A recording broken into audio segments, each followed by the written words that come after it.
Once again, good morning to you. This is Victor on Hope 106.5. Morning has broken. And this morning we have Kelly from Lighthouse. Kelly, would you like to say good morning to our listeners? Good morning, everyone. Kelly started a very unique and special project called Mercylight Ministry. Kelly, would you like to tell us more about Mercylight Ministry? Okay, basically I started feeding stray dogs after work since the beginning of 2010. Very soon from one dog we accumulated to 20, and then now we are feeding about 60 to 65 dogs.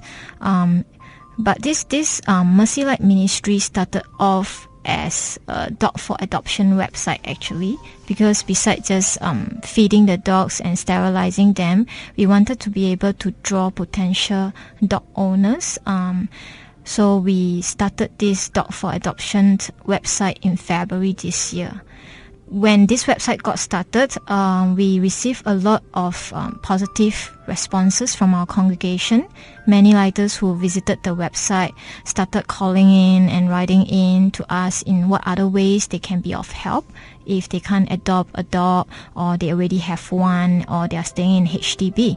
So that's where we decided to start the Mercylight Ministry to enable people to participate, and also we would like to have younger generation whereby people have compassion to help the animals, the strays in particular, because if not, one day it will just be gone, even though we are doing it right now. So you started this project as Dog for Adoption, but later on you name it Mercylight Ministry. What does ministry mean, and why do you want to change the name? Okay, Mercylight Ministry is a name that is given by my pastor. We name it Mercylight because the objective is supposed to remind us of what we are supposed to do. It's twofold objective. Number one, we wish to use this ministry to show forth man's mercy through simple acts of kindness to the stray dogs, sterilizing them, feeding them, finding them a home. And the other objective will be to shine off God's mercy by using these works to connect with the public, and hopefully be able to share the gospel from there. Yep. Kelly, at the very beginning of the program, you shared that you and your mom feed the stray dog. Is there any particular reason that you want to do this? It was not in my plan to actually, start feeding stray dogs endlessly. Alright, it just started off with one day seeing one very, very skinny, stray dogs on the street, and she was just like standing in the middle of a two-lane traffic, and anytime she can get just knocked down. But from her look, you can tell that she's just so overwhelmed by hunger, and over a long period of time that she doesn't really care whether she dies or not on that spot. So I just stopped my car, and I decided to give her the chicken rice that I actually brought back, and that's where it started. I realized that the next day and the day after, every day she would just wait for me that same timing just to come and feed her. So life is very tough for stray dogs. Yeah, correct. Basically, if you look at stray dogs, they don't really get to live past 2-3 years of life. You don't really get to see. Yeah, you don't really get to see old-looking dogs on the street, because many of them die either of starvation, sicknesses. They get bitten by reptiles, and they also get knocked down by cars. Can I say that you are the very first church having this kind of very unique project, Mercylight Ministry? I think so. If I'm not wrong, we are the first church. Yeah, the first church. Yeah. Correct. So what are the things you've done so far? Okay. Currently, our track record is like we have got 41 dogs adopted, 28 dogs sterilized, and on a daily basis, we actually feed about 60 to 65 homeless dogs in a number. Daily basis? Correct. We do it daily basis. Yeah, in a number of different spots. So most of them we have already nursed them back to an acceptable weight and size, with a handful that are still very skinny. Looking at Singapore's situation, we have a number of animal welfare shelters. They are mostly full to the brim, as most of us know. So even if they are not full, the shelters are also kept very busy with the priority of taking care of the few hundreds of dogs they already have on hand. So this will mean that the countless remaining homeless dogs that are out there in the open will have no immediate help. So that's why you see over time a lot of individuals and small group feeders have sprung up here and there to fill in the gap. So I guess Mercylight is just one of these group that really want to do our part to help. And while it is true that we cannot save or show mercy in a sense to every suffering homeless dogs around the world, it does not mean that we should abandon the whole matter and not do anything at all. It's not right to go to the other extreme also. This is what I feel. A few days ago, Kelly SMS'd me praying for her dog. So what happened to her very first rescue dog?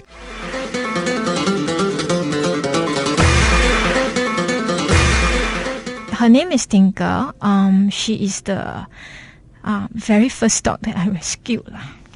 Her background is that she was actually bought from a shop by her owner back then, but the motive was wrong. He bought her for breeding purposes, so it's to make money for him, but she kind of like couldn't give birth because the way certain home breeders breed dog can be quite cruel. What they do is they bring the dog to the farm whereby there are a lot of other matching dogs, and they kind of like force them to mate. If they don't, they actually beat them until they mate, until they get pregnant. So that's the background of Tinker. And I used to stay in a HDB estate, and one day I just met this neighbor of mine who owned her, and I asked him, how come I haven't seen your dog for so long? So he said, I only came back to do some pack up for my renovation. So what I found out is he actually is renovating his house for 2 months, but he did not bring his dog along. So he basically locked the dog inside the toilet and expect the contractors to feed her. No water provided also. So at that very moment, I just instinctively tell him, I can look after your dog for the next 2 months for free, no charge at all. So very gladly, he passed me the dog. After 2 months, the dog is supposed to be returned to him. When the dog saw him, she kind of like hid between my legs. So that's where I knew she cannot go back because all the neighbors know this guy is very prideful. When his dog makes him lose face, he'll go back and hit the dog because we have seen him kick the dog for many times, even while he walked the dogs. So I went home, I prayed about it. I told the Lord I will just offer $500 to buy this dog over. If it is your plan for me to rescue her, then make the deal pass because this is his second dog already. He kicked the first dog to death the first time, but there's no evidence because it's internal. So that's where I rescued Tinker. Some Christian ask the question, there are so many needy people out there to help, why not help them? Why help the dogs? Why waste the money on them? Why waste the time? Well, I would like to explain that Lighthouse does have a channel to help the needy people, so we are active in this area as well. And the other reason is, of course, we need to understand that different people have different passion, talents and gifting, and thus I believe different calling to serve God in his work in different area. For instance, some people are particularly good at connecting with autistic children more than any average person does. So they serve in this Touchlight ministry, which is the ministry for autism in our church. And then we see people with special passion in the area of physical fitness, and these people often aim at becoming professional athletes. So likewise, those who become teachers and mission workers. So similarly, Mercylight will draw those who have a special connectivity and added compassion towards dogs. At the end of the day, we all just want to develop talents which God has bestowed to us. And later in the program, we have few people here in the recording studio. They are the people from Mercylight Ministry. They are team members, they are church friends, they are also someone volunteers to help out the Mercylight Ministry. And they're going to share their own stories living with pets. We have Angel with us. She's the person who adopted the first blessing, or so-called the first dog that we put up for adoption about 1.5 years ago, and she's also the youngest person to adopt. Frankly speaking, when I met her and realized that she's only 21 years old, she looks very young. I had my reservation for giving her the dog. But I prayed very hard. All right, but I think time has showed, and I feel that she's an inspiration for the younger generation that even 21 years old can take responsibility. Wow, that's good. I've all along wanted to keep a dog, but then because I live with my dad, so I always thought that, or my dog will be alone or, something like that. But, ultimately I didn't get to buying a dog. So there was one day, chanced upon this leaflet that Kelly was distributing. So there was the picture of my dog, the one that is living with me now. Yeah, and then I sort of felt a connection through the picture. It was something that I cannot explain, and something in me was telling me, adopt the dog because the dog needs you. Yeah. Before I chanced upon this leaflet, right, it was always, I want a dog, I need a dog. But after looking at the leaflet, I knew that actually you should be adopting a dog because the dog needs you. Yeah. And so I gave her a call, and then we arranged, and then I went to meet the dog at her place. There was instant connection. Yeah. The dog ran to me, and then I liked her temperament. And in a way, she is very special. The day that I brought her back was the 1st of January in 2011. It was a very divine day. I felt, 1111. It was just perfect lah. Yeah. So I brought the dog home. I had my reservations at first. I've never kept a big dog before, so I was thinking if I could handle one. But I prayed about it. There was peace, So I just went ahead, taught the dog some basic commands, and also on top of that, Kelly had already, sort of trained her up, so she was easy to handle. Yeah, and never looked back since. So do you need to spend a lot of time with your dog, taking him to walk and shower him, Yeah, once a week I shower my dog. I make the effort too. Even if I have no time, find time. Yeah. I did it in the heart of benefiting her. Mm-hmm. Yeah, but in turn, she benefited me. Like what? She blessed me. In a way, she makes me see God in a very simple way. Make me realize God's love in a very simple manners. Because, there are times where your dog will frustrate you by the little things that they do, but they do not know what they do, you see. But as the owner, I don't get angry with my dog. I may get a little irritated sometimes, but I still love my dog the same. And I think it goes the same for us. There are times where we do things and we think, okay, maybe God loves me a little less today, but it's not true. Yeah, I feel that, no matter what we do, no matter how we become, He loves us, and that will never change. Instead of buying a dog, you adopt a dog. Is there any particular reason why? Well, it boils down to the fact that I think Blessing needed me. Yeah, that was the only thing that I could think about. I was thinking, if I don't bring her home, and nobody wants to bring her home, then she's dead.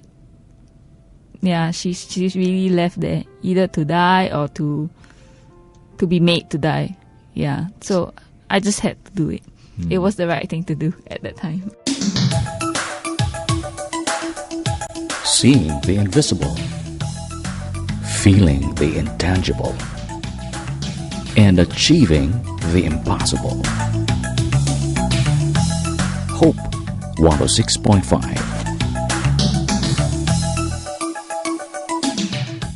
Hi, I'm Irene.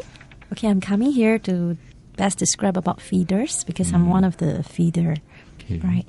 Well, I had one dog before, and now I have the second one, which is both of them are being abused. They're abused. Abused in what way? My first dog was discarded, and he was bitten by bigger dogs, and I took him in because if I don't take him, nobody's gonna take him. Yeah, but originally I was afraid of dogs. Yeah, so currently I have another dog that's I adopted him too. That one was I would say that it's left to mate, to produce, so that the little dogs will be sold. So I took him. Yeah, he's still with me right now.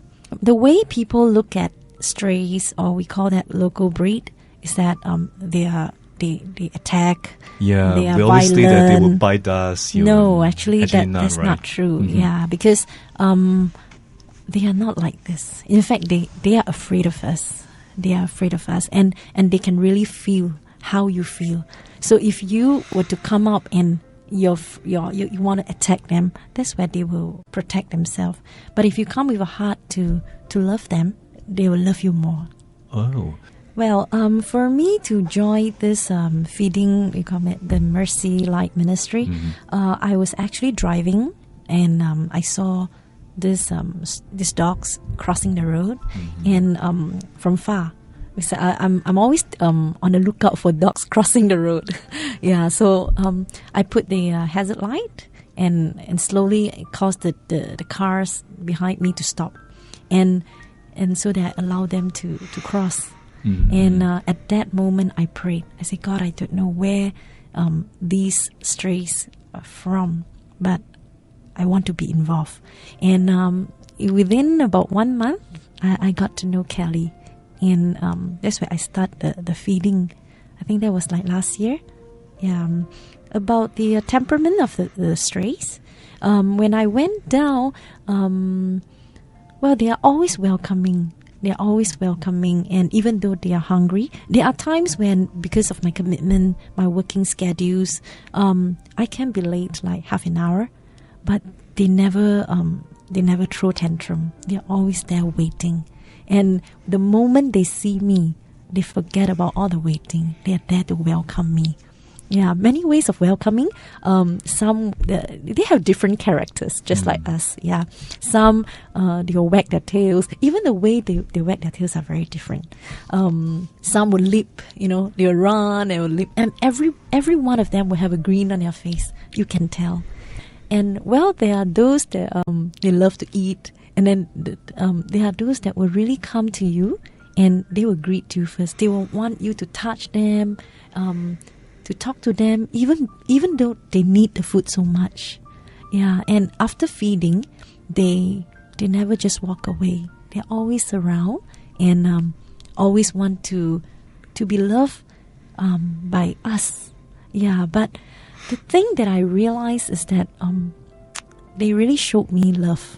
The love that they what do you call that? Unconditional love. Unconditional love, yes. So another thing I would like to say is that I always, the spelling God and dog, it is the other way of spelling. Wow. God is the love from heaven, and well, on earth we have mother's love.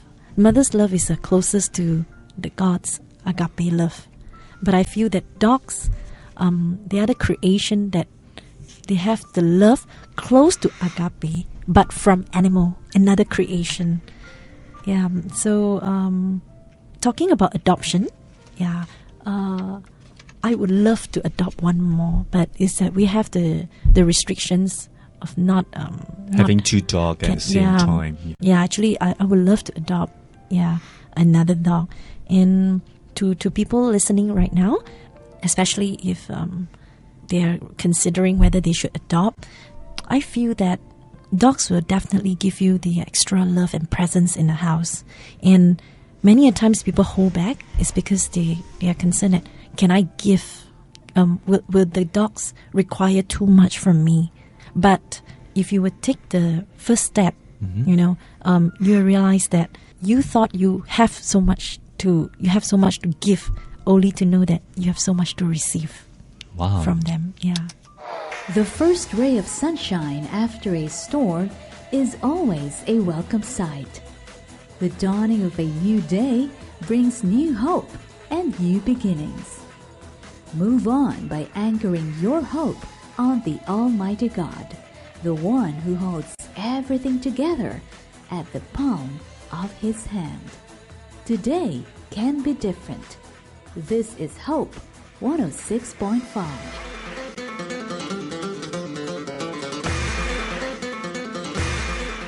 Hi, I'm Eric. Eric, you have a very good voice. Okay, let us listen to your story. Actually, I'm not an animal lover. Okay, actually, when I got married in 2006, my wife brought along 2 mini schnauzer. So I cannot really get along with the dogs.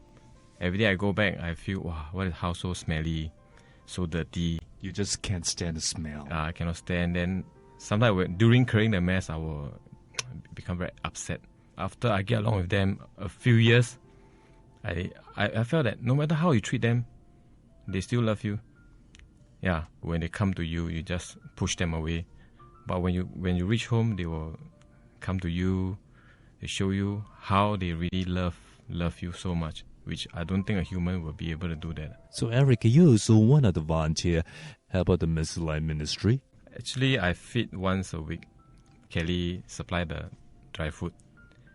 Okay, for those stray dogs, we will look at them as dirty, street dogs. But actually, if you really approach them, like what Irene said, they fear of you rather than you fear of them. But actually, if you really approach them with you show them the love you want to have for them, they will not doubt you. They will come approach you without any so-called thinking that you will harm them. Yeah.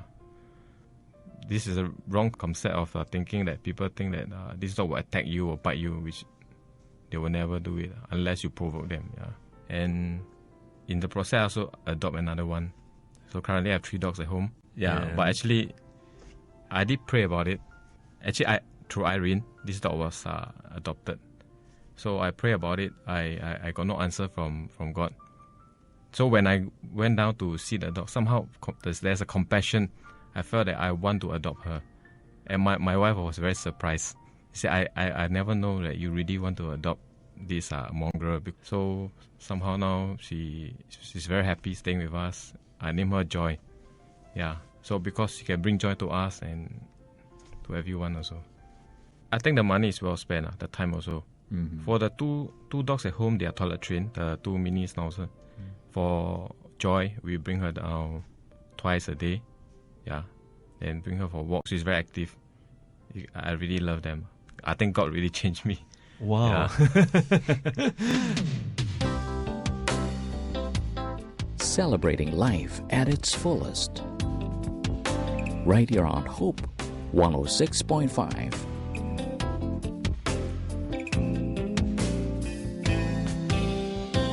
Maybe we'll start with Blessing, the puppy, the 4.5-month-old puppy that Angel adopted. Actually, when she adopted, there was something wrong with one eye. It was actually rendered blind by the vet because they said it was infection left untreated. But we refused to believe that. So when Angel took over, we passed her some medication just for the eye drop and consistently put in the eye.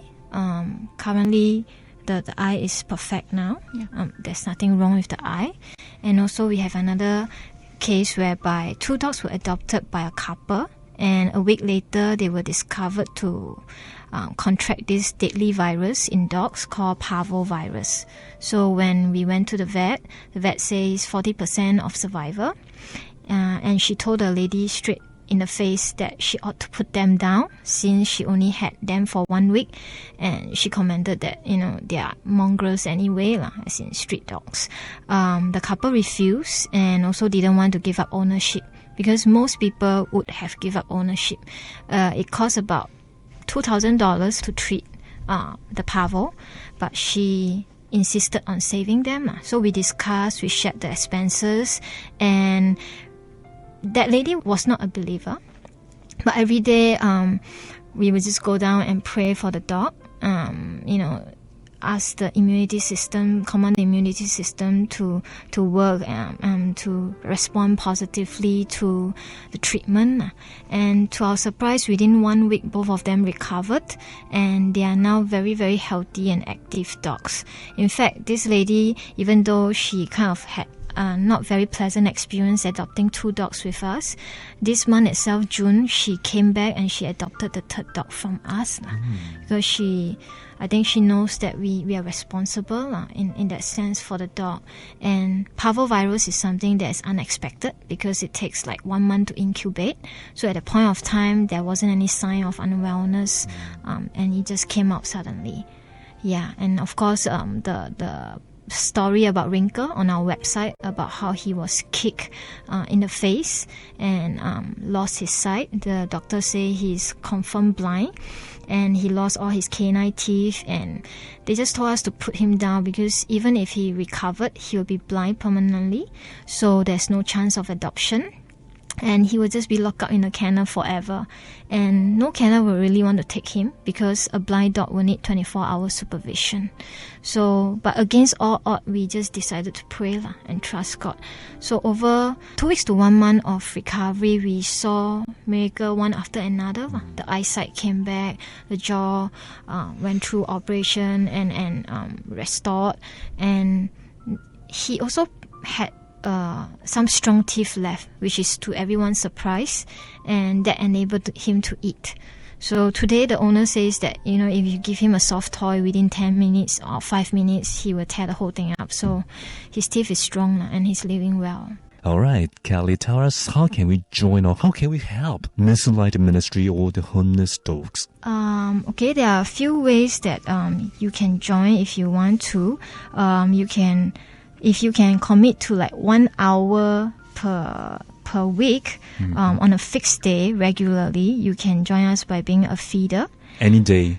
Yes, any day. Most of our feeder actually hold a day job, so like everyone else, yet they make it to serve in this area once a week.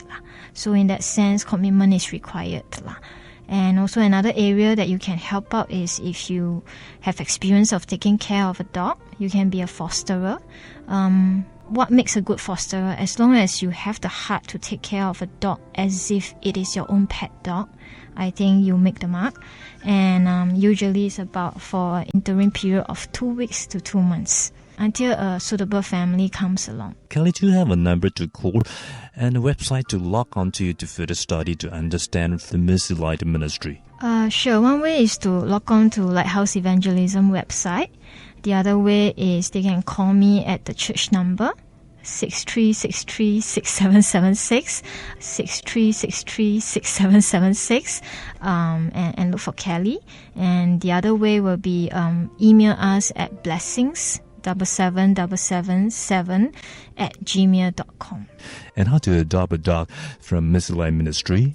It would be better if they refer to our website because we will give a lot of details about the dog that is put up for adoption in particular to see if they are suitable. And then those who are keen can call us up and also email us. Then we arrange for a meetup to see if they can get along or not before we go into the details. Well, Kelly, before you say goodbye to our Hope 106.5 listeners, do you have any message for our listeners? I think if we really establish a relationship with our pet, we will be able to actually appreciate God's love more. Because many a time our relationship with God is similar to us being the master to our dog and how they respond. I just want to end with God's word that basically for me, Mercylight is about doing God's word in that sense, because Proverbs tells us that we ought to take care of his animals. And then as Christian, we know better that Romans 8 tells us that the world, his creation, groans and suffer because of the fall of man due to Adam and Eve's disobedience. So I guess for me, Mercylight is really just an avenue whereby we do a bit to lessen the groaning and suffering of his creation, and in this particular case, the stray dogs. Because if you look at them, it is really no fault of them for them to be in that state and plight.